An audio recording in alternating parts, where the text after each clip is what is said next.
The evening air had a bite to it as Amara pulled her thin jacket tighter around her shoulders. The fancy part of Chicago always felt colder somehow, as if the tall glass buildings pushed the wind down into the streets on purpose. Her stomach growled again, louder this time. It had been making noises for almost 2 days now, 2 days without food. Amara tried not to think about it. She walked past the fancy restaurants with their warm, golden lights and tables full of happy people. The smell of fresh bread and grilled meat made her dizzy with hunger. She had never thought she would be here like this, watching people eat through windows like she was looking at another world. Amara had always been a fighter. Growing up in foster homes had taught her to take care of herself. She worked hard, at her community college classes during the day, and picked up any job she could find at night. For a while, things had been okay. Not great, but okay. Then the restaurant where she worked cut back on staff. Last hired, first fired, her boss had said with a shrug. Just like that, the small safety net she had built disappeared. Her rent was due in 3 days. Her phone service was already cut off, and now her body screamed for food. Just this once, she whispered to herself, gathering her courage. Just ask once, and tomorrow you'll find another job. She spotted a man standing alone near the entrance of Le Bleu, one of those restaurants where a single meal probably cost more than what Amara made in a day. He wore an expensive-looking coat and seemed lost in thought, staring down at something, in his hands. Maybe he would help. Maybe he would hear her out before calling security or walking away. Amara took a deep breath and started walking toward him. 5 steps away, her courage almost failed her. What was she doing? Begging for food? She had promised herself she would never end up like this. But hunger was a powerful thing. 4 steps. The man shifted slightly, and Amara could see he was looking at a photograph in a silver frame that caught the streetlight. Something about how carefully he held it made her curious. 3 steps. He tilted the frame, and Amara caught a glimpse of a woman's face. Something about it tugged at her memory, though that made no sense. She'd never run in circles with people fancy enough to know men like him. 2 steps. The man's fingers traced the edge of the photo with such tenderness that Amara almost turned away, feeling like she was intruding on something private. 1 step, and then she saw it clearly. The woman in the photograph had eyes exactly like hers, the same unusual amber color that had followed Amara through every mirror of her life. But more than that, just visible at the edge of the woman's collar was a birthmark, a small crescent-shaped mark on her neck. Unconsciously, Amara's hand went to her own neck, to the identical mark that had been there since birth. Her gasp must have been louder than she thought because the man looked up sharply. His eyes widened as they met hers, and the photo frame nearly slipped from his fingers. "I'm sorry," Amara stammered, suddenly forgetting why she had approached him in the first place. "I didn't mean to disturb you." The man didn't seem to hear her apology. He was staring at her face with an intensity that should have frightened her but somehow didn't. His eyes moved from her eyes to her neck, where her fingers still rested over her birthmark.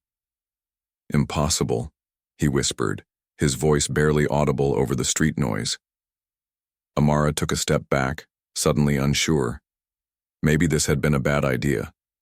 Maybe she should just walk away and try her luck elsewhere. "Wait," he said quickly, his voice deep and accented. "Please don't go." There was something in his tone, not pity or annoyance, but a strange kind of wonder that made Amara pause. "I was just," she began, trying to remember her practiced speech about needing a little help for food, but the words wouldn't come. The man, tall with salt and pepper hair and the kind of face that belonged on business magazines, was still staring at her as if she was a ghost. "What's your name?" he asked softly. "Amara," she replied, surprised to find herself answering. "Amara Singh." Something flickered across his face at her last name. Surprise? Recognition? "Amara," he repeated, as if testing how the name felt. "I'm Vikram Mehta." He said it like she should know who he was. Maybe she should. The name sounded vaguely familiar, the way names from news headlines sometimes did. Vikram looked down at the photograph in his hands, then back at Amara's face. "This may sound strange," he said slowly, "but would you join me for dinner?" Amara's stomach chose that moment to growl loudly. Her cheeks burned with embarrassment. Vikram's expression softened. "I insist," he said, and then added almost to himself, "I think we have a lot to talk about." Every instinct told Amara to be careful. Don't trust strangers. Don't accept invitations from men you don't know. But there was something about the way he looked at the photograph, then at her, that felt important, like pieces of a puzzle she hadn't known she was trying to solve. Plus, there was the promise of food. Real food, not from a trash can or a shelter. "Okay," she said finally. "But why? Why would you want to have dinner with me?" Vikram hesitated, then turned the photograph so she could see it properly. "Because," he said quietly, "you look exactly like her." The woman in the photo was beautiful, with long dark hair and a confident smile. She looked like she belonged in Vikram's world of expensive restaurants and silver photo frames, but the eyes that stared back at Amara were undeniably her own. And there, just visible at the edge of the woman's collar, was the crescent-shaped birthmark, identical to the one Amara had traced in mirrors all her life, wondering if her birth mother had one just like it. "Who is she?" Amara whispered, though something deep inside her already knew the answer would change everything. Vikram's eyes never left her face as he replied, "Her name was Priya Sharma. She was my best friend and business partner." He paused, his voice growing softer. "She died almost 20 years ago. 20 years. Almost exactly Amara's age. And I think," Vikram continued, watching her reaction carefully, "you might be her daughter." The busy street seemed to go silent around them as the words hung in the air. Amara felt like the ground beneath her feet had suddenly disappeared. All her life she had wondered about her mother, who she was, why she had given Amara up, if she had the same birthmark, the same eyes. And now, on a night when hunger had driven her to beg for the first time in her life, a man with sad eyes was holding a photo of a woman who could have been Amara herself in another life. "I think I need to sit down," she said faintly. Vikram nodded, gently taking her elbow to steady her. "Let's go inside," he said, "and you can tell me your story while we eat." As he guided her toward the restaurant's gleaming doors, Amara couldn't help but wonder, had she really just been going to ask this man for food money? Or had some deeper instinct, some invisible thread of connection, drawn her to this exact spot at this exact moment? Either way, as the warm air of the restaurant enveloped her and Vikram Mehta carefully tucked the silver frame back into his coat pocket, Amara knew nothing would ever be the same again. The inside of Le Bleu restaurant was like nothing Amara had ever seen before. Soft music played somewhere in the background, and the lights gave everything a warm glow. People in expensive clothes spoke in hushed voices. For a moment, Amara forgot about her hunger as she took in the sight. Then she looked down at her worn jeans and second-hand jacket. She didn't belong here. Maybe this was a mistake, she whispered to Vikram, who stood beside her. Vikram shook his head. "No mistakes. Not tonight." His voice was firm but kind. A waiter approached them with a slight frown, his eyes moving from Vikram's tailored suit to Amara's shabby clothes. "Mr. Mehta," the waiter said with a small bow. "Your usual table?" Vikram nodded. "Thank you, Henry." The waiter's attitude changed immediately. Whoever this Vikram Mehta was, he clearly mattered in this world of fancy restaurants and important people. As they followed Henri to a quiet corner table, Amara felt eyes on her. She walked with her head down, wishing she could disappear. "Don't worry about them," Vikram said quietly. "They're not important." Once they were seated, Vikram ordered without looking at the menu. "We'll start with the soup of the day, then the chef's special for both of us, and water for now, please." After the waiter left, a heavy silence fell between them. Amara's hands fidgeted in her lap. The questions were piling up in her mind, but she didn't know where to start. Vikram seemed to be having the same problem, He kept looking at her face, then looking away as if he couldn't quite believe what he was seeing. Finally, he pulled the silver frame from his pocket and placed it on the table between them. "This is Priya," he said. "Priya Sharma. She was extraordinary." Amara reached out hesitantly, then pulled her hand back. "May I?" Vikram nodded. She picked up the frame carefully. Up close, the resemblance was even more striking. The woman in the photo had the same high cheekbones, the same slight curve to her lips. But there was something else in her face that Amara had never seen in her own reflection. Confidence, like she knew exactly who she was and where she belonged. "Tell me about her," Amara said, her voice barely above a whisper. Vikram's eyes softened with memories. "We met in college. Engineering. Program. She was the smartest person I'd ever known. Could solve problems that left everyone else scratching their heads. We started our company together right after graduation. Tech Fusion." He paused. "You might have heard of it." Amara's eyes widened. Even she knew Tech Fusion, one of the biggest tech companies in the world. "You're that Vikram Mehta?" A small smile touched his lips. "Guilty." The waiter returned with steaming bowls of soup. Amara's stomach growled loudly at the smell, and she blushed with embarrassment. "Go ahead," Vikram said gently. "We can talk while you eat." Amara didn't need to be told twice. She tried to eat slowly, to be polite, but it was difficult. The soup was the most delicious thing she'd ever tasted, or maybe that was just the hunger talking. "What happened to her?" Amara asked between spoonfuls. "You said she died?" Pain flashed across Vikram's face. "Car accident, almost 20 years ago now." He looked at her carefully. She was 6 months pregnant at the time. Amara's spoon clattered against the bowl. "Pregnant?" Vikram nodded. "She never told any of us who the father was. And after the accident," his voice caught, "I was told the baby died with her." The soup in Amara's stomach suddenly felt like lead. "When exactly did she die?"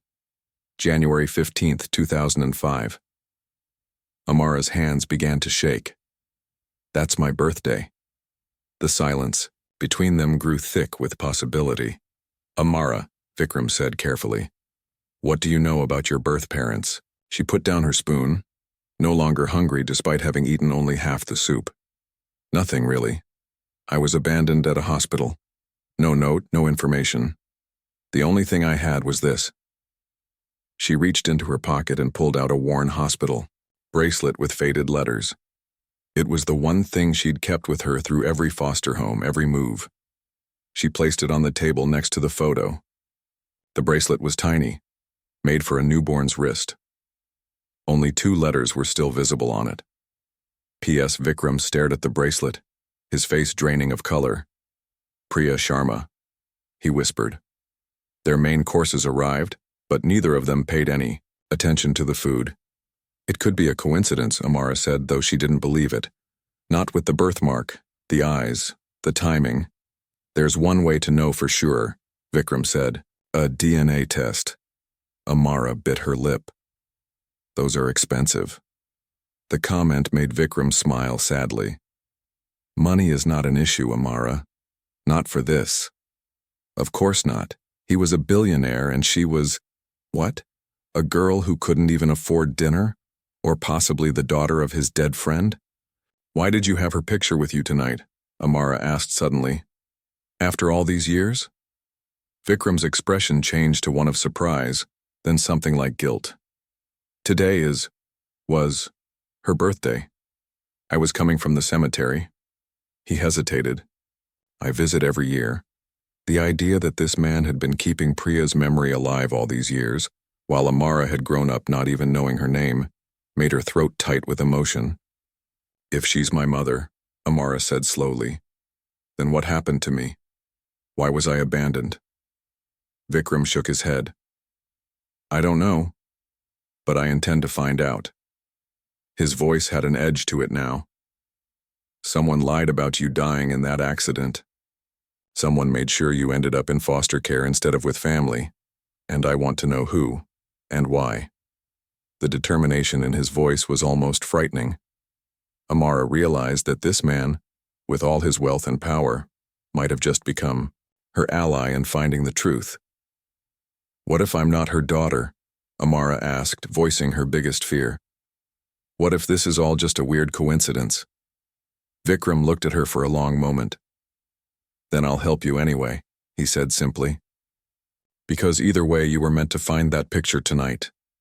The waiter approached again, concerned that they weren't eating their food. Vikram waved him away. "I know this is overwhelming," he said to Amara, "and you have no reason to trust me. I'm a stranger to you, but if there's even a chance that you're Priya's daughter," his voice broke slightly, "I owe it to her to help you." Amara looked down at the hospital bracelet next to the silver-framed photo, her past and possibly her future, sitting side by side on a white tablecloth. "Okay," she said finally. "Let's do the test." Vikram nodded, relief visible on his face. "I'll arrange everything for tomorrow." As they finally turned their attention back to their food, Amara couldn't help but wonder what other secrets were waiting to be uncovered. If Priya Sharma really was her mother, then who was her father? And who had gone to such lengths to separate her from her family? The food was getting cold, but for the first time in her life, Amara was full of something stronger than hunger: hope. 3 days later, Amara sat on a bench outside the medical lab, her knee bouncing up and down with nervous energy. The DNA test had been surprisingly simple, just a quick swab inside her cheek, done in a fancy private clinic where the staff treated Vikram like royalty. He'd arranged for a rush on the results, something Amara suspected had cost a small fortune. Not that money seemed to matter much to Vikram Mehta. Amara still couldn't wrap her head around who he was. After their dinner, she'd looked him up at the public library. Forbes magazine called him one of the richest tech innovators in the world. There were pictures of him shaking hands with presidents and prime ministers, and there in a few old articles, mentions of his brilliant co-founder Priya Sharma, who had died tragically young, the same Priya who might be her mother. Amara's phone buzzed. A new phone Vikram had insisted on getting her, so we can stay in touch. She'd tried to refuse, but he'd been stubborn. "Consider it a loan if that makes you feel better," he'd said. She'd finally accepted, mainly because her old phone service had been cut off anyway. The text was from Vikram. "Results are in, coming, to you now." Amara's heart pounded so hard she could feel it in her throat. In just a few minutes she might know the truth about who she was. Vikram's sleek car pulled up to the curb. He got out, holding a manila envelope. His face gave nothing away as he walked toward her. "Let's sit somewhere more private," he said quietly. They walked in silence to a small park nearby and found a secluded bench under an old oak tree. Amara could barely breathe as Vikram opened the envelope. "I haven't looked yet," he said. "I thought we should find out together." Amara nodded, unable to speak. Vikram pulled out a single sheet of paper and unfolded it. His eyes scanned the page, then stopped. For a moment, he didn't move. Then slowly he passed the paper to Amara. She looked down at the complicated charts and numbers, most of which meant nothing to her. But at the bottom, highlighted in bold, were the words, 99.98% probability of maternal relationship between subject A, Sharma, Priya, and subject B, Singh, Amara. The world seemed to tilt sideways. Amara read the words again and again, as if they might change. "She was my mother," she whispered. It wasn't a question. "Yes." Vikram's voice was thick with emotion. "You're her daughter, Amara. You're Priya's daughter." Tears filled Amara's eyes before she could stop them. All her life she'd wondered where she came from, who she belonged to. Foster homes and group homes had never felt like family, just places she stayed until the next move. And now, she had a name, a history, a mother who had a face and a story. "I have so many questions," she said, wiping her eyes with the back of her hand. "I know," Vikram said gently, "and I'll answer everything I can. But first, there's something I want to show you." 20 minutes later, they were in Vikram's home office in his downtown penthouse. The view of the city was breathtaking, but Amara barely noticed. Her attention was fixed on the screen in front of her, where a young woman with amber eyes, her eyes, was laughing as she explained something about computer code. "This was Priya at one of our first investor meetings," Vikram explained, his voice soft with memory. "She always did the technical presentations because she could make even the most complicated ideas sound simple." Video after video showed Priya in different settings, at conferences, in their office, at what looked like a company party. In each one, she was confident, brilliant, alive in a way that made Amara's chest ache with the loss of someone she'd never known. "She would have been an amazing mother," Vikram said quietly. "She was so excited about having you." Amara turned to him, surprised. "She wanted me?" Vikram looked shocked by the question. "Of course she wanted you. She loved you before you were even born." He hesitated. "The thing is, she never told anyone who your father was, not even me, and I was her closest friend. Why would she keep it a secret?" Vikram shook his head. "I don't know. Priya was private about her personal life. All she said was that it was complicated, but that she was happy about the baby, about you." A new thought struck Amara. If she wanted me and she died when I was born, why didn't I go to family? Did she have any other relatives? Vikram's expression darkened. "That's what I've been looking into since we met. Priya had a cousin, Deepa, who was her only family in the States. After the accident, Deepa handled all the arrangements. She told everyone that the baby, you, had died too. The revelation hit Amara like a physical blow. Someone lied about me dying? But why?" "I'm still working on that part," Vikram said, his jaw tight with anger. "But I've hired investigators who are digging into everything. The hospital records, Deepa's activities after the accident, how you ended up in foster care. We'll find the truth, Amara. I promise you that." The determination in his voice was both comforting and a little frightening. Amara was beginning to understand that Vikram Mehta was not a man who gave up easily. "Where is this Deepa person now?" she asked. "She runs a tech consulting firm in Boston. Very successful, very respected." His mouth twisted. "She built her initial reputation on some of Priya's unfinished research." The pieces were starting to fit together in Amara's mind. "So she had reasons to get rid of me." Vikram nodded slowly. "It's looking that way. Priya's will left everything to her child, to you. With both of you supposedly dead, Deepa inherited everything, including Priya's patents and research notes." Amara felt sick. The idea that someone would erase her entire existence for money was almost too horrible to comprehend. "What happens now?" she asked, her voice small. Vikram turned to face her fully. "That depends on what you want, Amara. Legally, you're the heir to Priya's estate. It's substantial even after all these years. But more importantly, you deserve to know your mother, to claim your place in her story." He paused.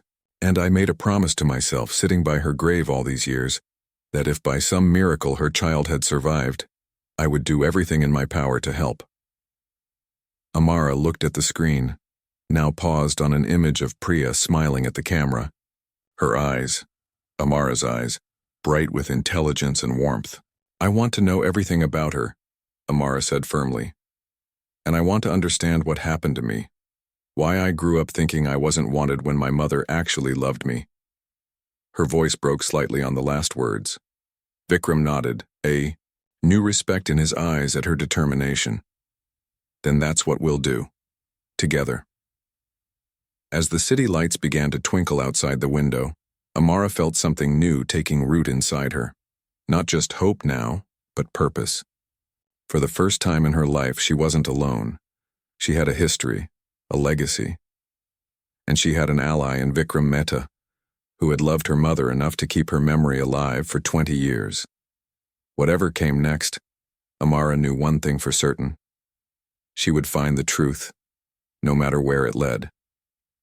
A week later, Amara stood in the spare bedroom of Vikram's penthouse that had somehow become hers. He had insisted she stay just until we figure things out. And after her landlord had evicted her for late rent, she'd had little choice. Still, it felt strange to wake up each morning in a room bigger than her entire old apartment, with views that tourists paid to see. On the bed lay several cardboard boxes, the last of Priya's personal belongings that Vikram had kept in storage all these years. They had been going through them together each evening, but today Amara had asked if she could look through the remaining ones alone. "Take your time," Vikram had said, understanding in his eyes. "I'll be in my office if you need anything." Now, sitting cross-legged on the floor, Amara carefully opened the first box. It contained books, technical manuals mostly, with notes scribbled in the margins in a neat, precise handwriting. Priya's handwriting. Amara ran her fingers over the words, feeling a connection to the woman who had written them years before she was born. The second box held clothes, a few saris in vibrant colors, some professional outfits that would still be stylish today. At the bottom, wrapped in tissue paper, Amara found a small jewelry box. Inside was a simple silver chain with a pendant shaped like a crescent moon, similar to the birthmark they shared. Amara fastened it around her neck with trembling fingers, then moved on to the third box. This one was different, a fireproof lockbox rather than a cardboard carton. It wasn't locked, though, and when Amara opened it, she found a stack of notebooks bound with a faded ribbon. Journals. Her heart racing, she untied the ribbon and opened the top journal. The first page had a single line. "My thoughts, my truths. P.S." For the next hour, Amara lost herself in her mother's words. Priya wrote about everything. Her work, her frustrations with investors who underestimated her because she was a woman, her dreams for the company she and Vikram were building. There were funny stories about office mishaps and thoughtful reflections on life and success. Then, in a journal dated about a year before Amara was born, the tone changed. The entries became more personal, more emotional. V and I crossed a line. "Last night," one entry began. "After the Thompson contract celebration, we ended up back at my place. One thing led to another. It was wonderful and terrible all at once. Wonderful because I've had feelings for him for so long. Terrible because our investors would have a fit if they knew the company founders were involved. We agreed it was a one-time thing, that we need to focus on the IPO preparations. Business has to come first right now." Amara stopped reading, her mind reeling. V had to be Vikram, which meant she flipped forward several months, scanning entries until one made her stop cold. "I'm pregnant. Almost 3 months along now. I've been in denial, but there's no ignoring it anymore. It happened that night with V. I haven't told him yet. The timing couldn't be worse with the IPO just months away. The board would see it as a complication, a distraction. They might even question our leadership. But this baby is mine. Ours. And I already love him or her so much. I'll tell V after the IPO. He deserves to know he's going to be a father." Amara sat back, stunned. Vikram wasn't just her mother's friend and business partner, he was her father. And he didn't know. Or did he? Had he suspected all along? Was that why he had been so quick to help her, to take her in, before she could decide what to do? A sharp knock at the front door echoed through the apartment. She heard Vikram answer it, followed by raised voices. Curious, she set the journal down and moved to her bedroom door, opening it slightly. In the living room stood a well-dressed woman, perhaps in her 50s, her face tight with anger. Even from a distance, Amara could see the family resemblance, the same high cheekbones, the same posture. This had to be Deepa, Priya's cousin. "Absolutely ridiculous, Vikram," the woman was saying. "After all these years, some random girl shows up claiming to be Priya's daughter, and you just believe her? Have you lost your mind?" "The DNA test was conclusive, Deepa," Vikram replied, his voice calm but with an edge to it. "And we both know you told me the baby died in the accident. Care to explain that?" Deepa's face paled slightly, but she recovered quickly. "There must be some mistake. Perhaps the lab mixed up the samples." 3 separate labs, all with the same results, Vikram countered. "No mistakes, Deepa. Just lies. Your lies." Amara stepped, fully into the hallway now, drawn by the confrontation. Deepa spotted her immediately, her eyes widening. "So this is her," she said, her voice cold. "I have to admit, the resemblance is striking." "Hello, Deepa," Amara said quietly. "I believe you knew my mother well." The older woman flinched at the word mother, but quickly composed herself. "This changes nothing, you know. Priya's estate was legally settled years ago. You have no claim to anything." "Actually," Vikram interrupted, "as Priya's biological daughter, Amara has every legal right to contest the settlement. My lawyers are already preparing the paperwork." Deepa's face hardened. "You're making a mistake, Vikram. A very public, very messy mistake. Think about what this will do to the company's stock price when it hits the media. Tech billionaire finds long-lost heir in homeless girl. It sounds like a cheap soap opera." "I wasn't homeless," Amara said sharply, offended by the woman's tone, as much as her words. "And I'm not interested in money or stocks. I just want the truth about what happened to me." "The truth," Deepa repeated with a bitter laugh.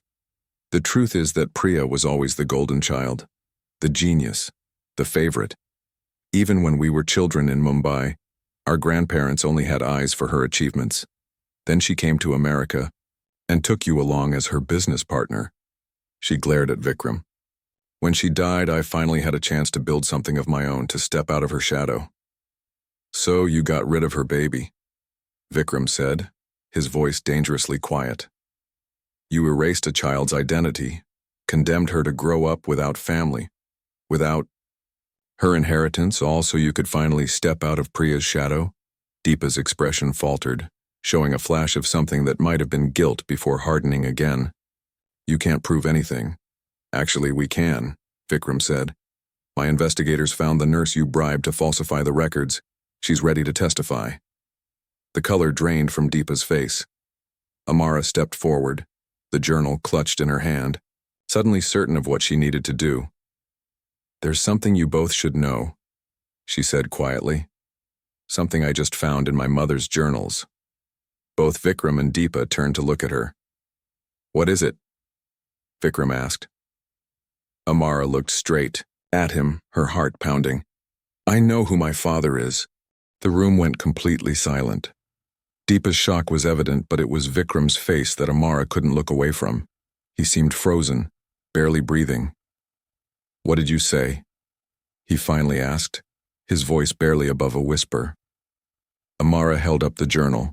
"It's all here in my mother's own words. She wrote about a night after a contract celebration. She wrote about you, Vikram." Deepa made a small, strangled sound. "That's impossible." But Vikram wasn't looking at Deepa anymore. His eyes were locked on Amara's face, seeing something there he'd perhaps been afraid to acknowledge before. "May I?" he asked, gesturing to the journal. Amara nodded and handed it to him, opened to the page she'd been reading. His hands trembled slightly as he took it. As Vikram read, the color drained from his face. He sank slowly onto the couch, his eyes moving over the words again and again. "I never knew," he said finally, looking up at Amara with wonder and grief in his eyes. "She never told me about the baby, about you." "She was going to," Amara said quietly. "After the company went public. She didn't want to complicate things before that. But then the accident happened," Vikram finished, his voice hollow. Deepa laughed suddenly, a harsh, bitter sound. "Well, isn't this perfect? The great Vikram Mehta, father of the long-lost heir. What a touching story for the press." "Be quiet, Deepa," Vikram said, not even looking at her. He was still staring at Amara, as if seeing her truly for the first time. "All these years, I've kept her memory alive, visited her grave, and never knew our child was out there somewhere." "You weren't supposed to know," Deepa snapped. "Neither of you were supposed to know about each other. That was the whole point." Something in her tone made Amara turn to look at her more closely. "The accident," she said slowly. "You always called it an accident. But was it?" The question hung in the air like a thundercloud. Even Deepa seemed taken aback by it. "Of course it was an accident," she said, but her voice wavered. Vikram stood up suddenly, his grief giving way to a cold anger. What did you do, Deepa? Deepa took a step back. Nothing. The police report said she lost control on a wet road, you know that. The same way we knew her baby died? Vikram moved toward her, his voice dangerously quiet. Tell us the truth. Now. For a moment, Amara thought Deepa might actually confess to something worse than what they already knew.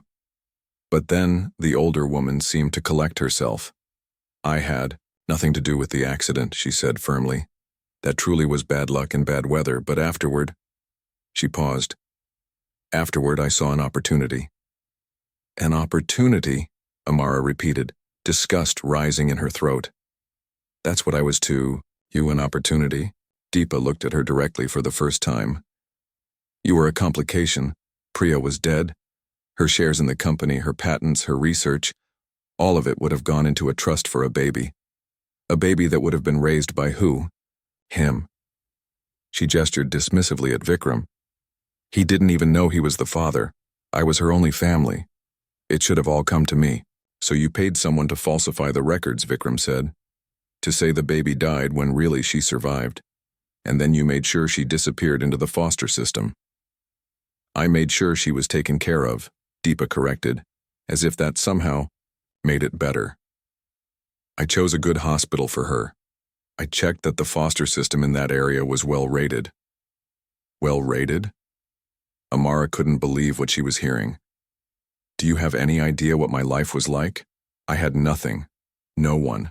I grew up thinking I was unwanted, abandoned. I aged out of the system at 18 with no family, no support, no money for college. That's hardly my fault, Deepa said, but she couldn't quite meet Amara's eyes.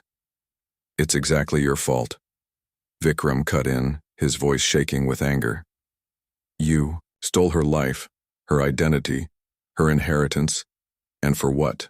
Money? Status? To finally outshine your cousin? Deepa's face hardened. You don't understand. You were always on top, just like her. Some of us had to fight for everything we got.